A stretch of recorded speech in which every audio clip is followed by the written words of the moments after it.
अर्थात शुक्रवारी म्हणजे आज अमेरिका आणि युक्रेनमध्ये खनिज करार होणं अपेक्षित आहे. नाना म्हणता युक्रेननं अमेरिकेसह हा करार करायचं ठरवलंय, कारण अर्थातच अमेरिकेची ही मदत अखंडित राहावी यासाठी युक्रेनला हा आटापिटा करावा लागलाय. अमेरिकेला ही खनिजं हवीच आहेत. अशी कोणती खनिजं युक्रेनच्या पोटात लपली आहेत, ती अमेरिकेला का हवी आहेत, काय महत्त्व आहे त्यांचं, पाहूया एक खास रिपोर्ट. 3 वर्षांनंतर रशिया युक्रेन युद्ध थांबवण्याच्या दृष्टीने हालचाली दिसू तर लागल्या, मात्र तरी चलबिचलता वाढली आहे. कारण अमेरिकेतील सत्ता बदल. ट्रम्प सत्तेत आले आणि त्यांनी वाटाघाटींना सुरुवात करताना रशियाला गोंजारलं. रशियाशी अमेरिकेची ही जवळीक जागतिक राजकारणासाठी चिंतेची बातमी ठरली. त्यातही अमेरिकेची मदत थांबली तर युक्रेनला हे युद्ध सुरू ठेवणं अवघड जाईलच, शिवाय रशियाला रोखणंही कठीण होईल याची जाणीव झेलेन्स्कींना आहेच. त्यामुळेच आता अमेरिका आणि युक्रेनमध्ये महत्त्वाचा खनिज करार होतोय. आपल्या खनिजांची दारं युक्रेन अमेरिकेसाठी खुली करणार आहे. ही खनिजं अत्यंत दुर्मिळ आहेत. जगातील 5% दुर्मिळ खनिजं ही युक्रेनकडे आहेत.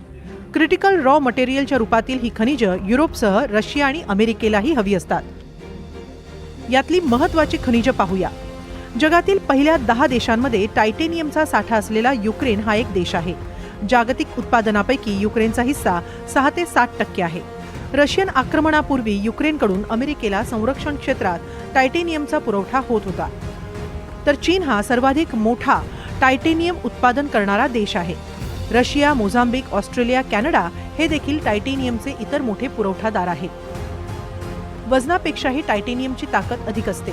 उच्च तापमान सहन करण्याची यात ताकद असते. त्यामुळे एरोस्पेस क्षेत्रात हे खनिज महत्त्वाचं आहे. अमेरिकेतील F-35 या लढाऊ विमानाच्या हेडपासून ते इंजिन बनवण्यापर्यंत याचा वापर होतो. याला हलक्या वजनाचा धातू मानला जातो. पॉवर स्टेशनमध्ये याचा वापर सर्वाधिक होतो. ऑर्थोपेडिक प्रत्यारोपणासह सनस्क्रीन, पेंट, सौंदर्य प्रसाधनं, ॲडेसिव्हसाठीही हा धातू महत्त्वाचा आहे. दुसरं महत्त्वाचं खनिज आहे ग्रॅफाइट. युक्रेनकडे 19 मिलियन टन ग्रॅफाइट आहे. पहिल्या 5 पुरवठादारांमध्ये युक्रेनचा क्रमांक आहे. चीन ग्रॅफाइट उत्पादनात अग्रेसर आहे. 75% ग्रॅफाइट चीनकडून मिळतं. सर्वाधिक साठाही चीनमध्येच आहे. ग्रॅफाइटचा वापर इलेक्ट्रिक वाहनांच्या बॅटरी बनवण्यासाठी होतो. न्यूक्लिअर रिॲक्टरचं गर्भ बनवण्यासाठीही ग्रॅफाइट लागतं. उच्च तापमान वाहून नेणं उच्च विद्युत वाहक असतो. इलेक्ट्रिक आर्क भट्ट्यांमध्ये इलेक्ट्रोडच्या रूपात वापर होतो.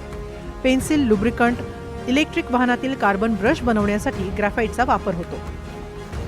तर पूर्ण युरोपमध्ये लिथियमचा 1/3 वाटा एकट्या युक्रेनमध्ये आहे. हे प्रमाण जगाच्या तुलनेत 3% आहे. तर चिली, ऑस्ट्रेलिया आणि चीन हे लिथियमचे प्रमुख उत्पादक देश आहेत. बॅटरी बनवण्यासाठी लिथियम अत्यंत महत्त्वाचा आहे. इलेक्ट्रिक कारसाठी अत्यंत गरजेचा असतो. तर काही औषधांमध्ये देखील लिथियमचा वापर होतो. युक्रेनकडे युरोपमधील सर्वाधिक मोठं भांडार आहे युरेनियमचं. युरेनियमचा वापर अणुऊर्जा प्रकल्प आणि अणुशस्त्र तयार करण्यात होतो. तसंच जगभरातच हा धातू चिकित्सा, औद्योगिक आणि संरक्षण क्षेत्रात वापरल्या जाणाऱ्या आयसोटोपच्या निर्मितीसाठी गरजेचा आहे. युक्रेनमध्ये रेअर अर्थ मेटल्स अर्थात दुर्मिळ खनिजांचा खजिना आहे. हे 17 तत्वांचा एक समूह असतो. हत्यार, पॉवर टर्बाईन, इलेक्ट्रॉनिक्स आणि आधुनिक तंत्रज्ञानातील काही महत्त्वाच्या उत्पादनांमध्ये याचा वापर होतो. हे धातू हेवी मेटल्स वर्गात मोडतात.